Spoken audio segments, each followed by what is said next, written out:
اب آپ کو بتائیں کہ احسان آباد میں ریسکیو آپریشن کے دوران 1122 کا اہلکار شہید ہو گیا۔ شہید اہلکار کی شناخت 24 سالہ بلال تنولی کے نام سے ہوئی۔ بلال تنولی آج چھٹی پر تھا۔ بلال تنولی کی رہائشی احسان آباد میں آگ کے مقام کے قریب تھی۔ ایمرجنسی صورتحال دیکھ کر ریسکیو عمل میں حصہ لینے پہنچا تھا۔ مزید تفصیلات بتا رہی ہیں در شہوار۔ جی، اس وقت میں موجود ہوں عباسی شہید ہسپتال میں۔ شام میں انتہائی ایک افسوسناک واقعہ پیش آیا جس میں ایک بلال تنولی نام کا ایک ریسکیو اہلکار، جس نے ابھی حالیہ ہی اس نے بطور ریسکیو اہلکار اس نے جوائننگ دی تھی۔ وہ اپنی ڈیوٹی پرفارم کرتے ہوئے اس کے سر پہ ایک راڈ لگی اور وہ اس کی وجہ سے شدید زخمی ہوا۔ شدید زخمی ہونے کی حالت میں اس کو عباسی شہید ہسپتال منتقل کر دیا گیا، لیکن دوران علاج وہ اپنے زخموں کی تاب نہ لاتے ہوئے چل بسا۔ اس وقت میرے ساتھ بلال کے لواحقین میں اس کے 2 بھائی موجود ہیں۔ ان سے میں جانوں گی کہ واقعہ کس طرح سے پیش آیا اور ان کو کب اطلاعات موصول ہوئی۔ جی، یہ شام کو 5 بجے گھر سے نکلے، اس کے بعد یہ ہمارا ساتھیوں کے ساتھ گئے ڈیوٹی والی جگہ پہ، لیکن لہٰذا اس کا ڈیوٹی کا ٹائم نہیں تھا تو چھٹی تھی تو اس کے بعد تو ان کے ساتھیوں نے اطلاع دی ہے کہ عباسی شہید اسپتال میں، تو ہم یہاں آئے۔ تو آپ لوگوں کو کتنی دیر بعد پتہ چلا تھا؟ یہ ہم لوگوں کو تو تقریباً شام سے نمبر اس کا بند تھا، 5 بجے کے بعد اس کا نمبر بند ہو گیا تھا۔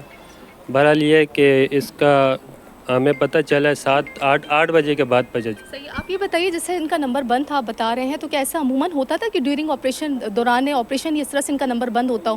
نہیں، نمبر بند نہیں ہوتا تھا۔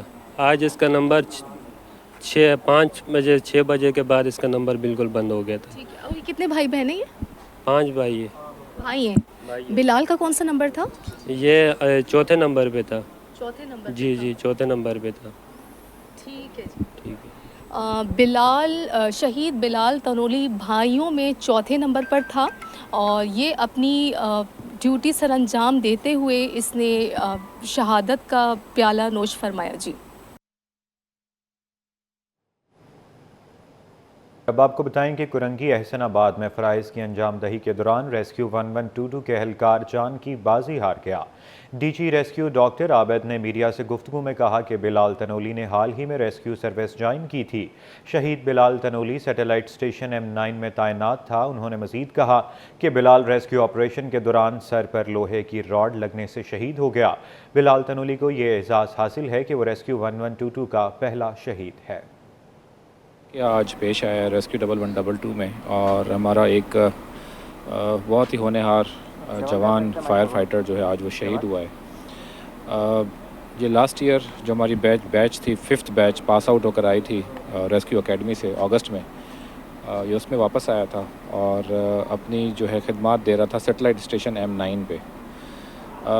جن لوگوں نے عید پہ ڈیوٹیز دیتے ہیں ہم ان کو پھر آف دیتے ہیں، اس کے ساتھ تو آج یہ چھٹی پہ ہی تھا، لیکن یہ جذبے سے اتنا زیادہ سرشار ہوتے ہیں کہ جب یہ انسیڈنٹ کا اس نے سنا تو یہ فوراً اس انسیڈنٹ پہ خود ہی پہنچا اور اپنے ساتھیوں کی مدد کرنے کے لیے، اور اتفاق سے جیسے یہ پہنچا ہے وہاں پر تو اس وقت جو آگ بجھائی جا رہی تھی جس بلڈنگ میں، اس کو بھی آپ نے دیکھا کہ وہ دوپہر کی آگ لگی ہوئی تھی۔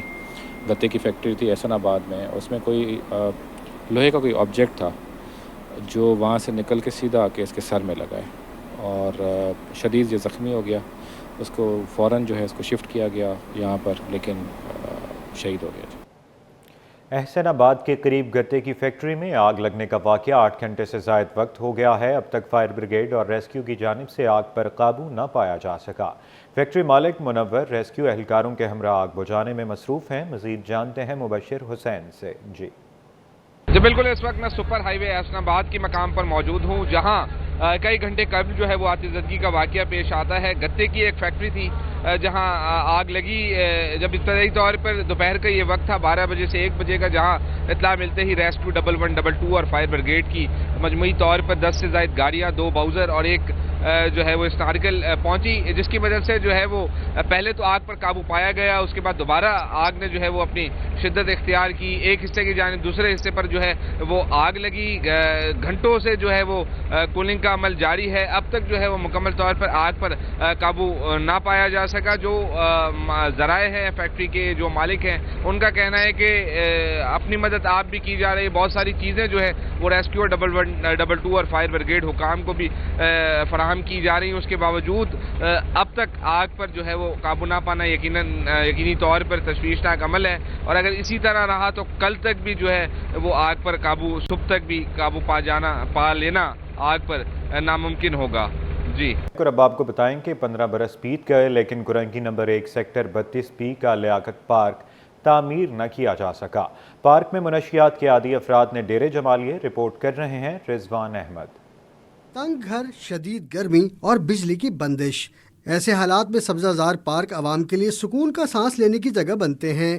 لیکن کورنگی نمبر 1 سیکٹر 32B میں واقع لیاقت پارک گزشتہ 15 برس سے تباہی کا شکار ہے. علاقہ مکین منتظر ہیں کہ کوئی مسیحا آئے اور پارک بحال کرے. سر یہ تقریباً 12-13 سال ہو گئے، نہ کوئی مالی آتا ہے نہ کوئی انتظامیہ آتی ہے. بس آتے ہیں اپنی فارمیلٹی پوری کری چلے گئے. صفائی کوئی دیکھ لیں آپ، یہاں بچے بھی کھیلتے ہیں، علاقے کے سامنے اسکول ہیں، پیچھے گورنمنٹ کا اسکول ہے. آتے ہیں بچے گندگی میں کھیلتے ہیں، ہمیں خود اچھا نہیں لگتا. ہم تو انتظامیہ کو بول کے بھی تھک گئے ہیں. رہائشی کہتے ہیں کہ پارک میں فاؤنٹین، اس کی دیواریں، لائٹس اور جھولے سب چوری ہو گئے. یہاں تعینات عملہ برسوں سے دیکھنے کو نہیں ملا. اگر یہاں پہ پیڑ وغیرہ بھی ہیں اور کھیلنے میں بھی مزہ آئے گا، بچے بھی کھیل سکتے ہیں ادھر، اور یہاں پہ ہم روز آئیں کھیلیں. سر یہاں پارک بن جائے تو بہت اہمیت کا حامل ہے. یہاں روزانہ ڈکیتی، چوری، لائٹ جاتی ہے، پوری رات لائٹ نہیں ہوتی ہے. پانی تو ادھر تک 16-17 سال سے یہاں پانی نہیں ہے. مہربانی کی جائے پارک میں تھوڑی سی فراہمی کی جائے بچوں کے لیے، تاکہ ہم بھی اپنے بچوں کو یہاں کچھ دے سکیں. کیونکہ لائٹ کا تو ایسی نظام ہے، لائٹ چلتی آتی کم ہے، جاتی زیادہ ہے.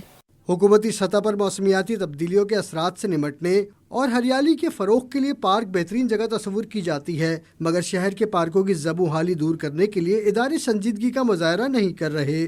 کیمرہ مین عمران کے ساتھ رضوان احمد، سٹی 21.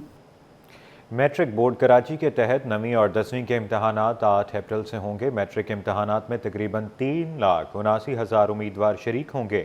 ناظم امتحانات کے مطابق رواں برس 520 امتحانی مراکز بنائے گئے ہیں. سید زبیر راشد کی رپورٹ دیکھیے. 9ویں اور 10ویں جماعت کے سالانہ امتحانات انٹرمیڈیٹ بورڈ نے تمام تیاریاں مکمل کر لیں. 9ویں 10ویں کے امتحانات 8 اپریل سے ہوں گے. میٹرک بورڈ کراچی ناظم امتحانات ظہیر الدین بھٹو نے سٹی 21 کو بتایا کہ میٹرک امتحانات میں تقریباً 3,79,000 امیدوار شریک ہوں گے. تقریباً جو ہے وہ 3,80,000 کینڈیڈیٹس جو ہیں وہ انشاءاللہ ہمارے 9th اور میٹرک میں اپیئر ہوں گے. اور ہم نے تقریباً 500 کے قریب 501-2 ہوں گے ایگزامینیشن سینٹرز جو ہے نا وہ ہم نے بنائے ہیں، اور تمام سہولیات وہاں پر انشاءاللہ میسر ہوں گی. ناظم امتحانات کے مطابق رواں برس 520 امتحانی مراکز بنائے گئے ہیں. حکومت کی جانب سے دیے گئے تمام سرکاری اسکولوں کو امتحانی مرکز بنایا گیا ہے. کچھ سرکاری اسکول جہاں فرنیچر نہیں تھا وہاں امتحانی مرکز نہیں بنایا گیا. زیادہ تر گورنمنٹ کے اسکول جو ہیں نا وہ ہم نے بنائے ہیں، اور جہاں پہ کوئی کنسٹرکشن چل رہی ہے یا کوئی فرنیچر کا کوئی مسئلہ ہے تو وہاں پر وہ گورنمنٹ اسکول نہیں بنے، اور جس ایریا میں اسکول ہیں وہاں پر تقریباً ہم نے وہ بنائے ہیں. ظہیر الدین بھٹو نے مزید بتایا کہ کراچی کے 18 ٹاؤنز میں 19 ہب سینٹرز قائم کیے گئے ہیں. حساس امتحانی مراکز 5 ٹاؤنز میں ہیں، جن میں لانڈی، لیاری، اورنگی ٹاؤن، بلدیہ اور کماڑی شامل ہیں. محکمہ تعلیم پر مشتمل ویجیلنس ٹیمیں بنائی گئی ہیں. امتحانی مراکز کے اندر موبائل فون لانا سختی سے منع ہوگا. میٹرک کے امتحانات کو شفاف اور نقل سے پاک بنانے کے لیے خصوصی اقدامات کیے گئے ہیں. کیمرہ مین حسنین جعفری کے ساتھ سید زبیر راشد، سٹی 21. جماعت اسلامی نے بجلی بلوں میں کمی تو عارضی قرار دے دیا. حافظ نعیم الرحمان کہتے ہیں کہ IPPs سے مہنگے ترین معاہدوں پر نظر ثانی کیوں نہیں کی جا رہی. مہنگے معاہدے کر کے عوام سے کھلواڑ کرنے والوں کے نام سامنے لائے جائیں. اقصیٰ شیخ کی رپورٹ دیکھیے.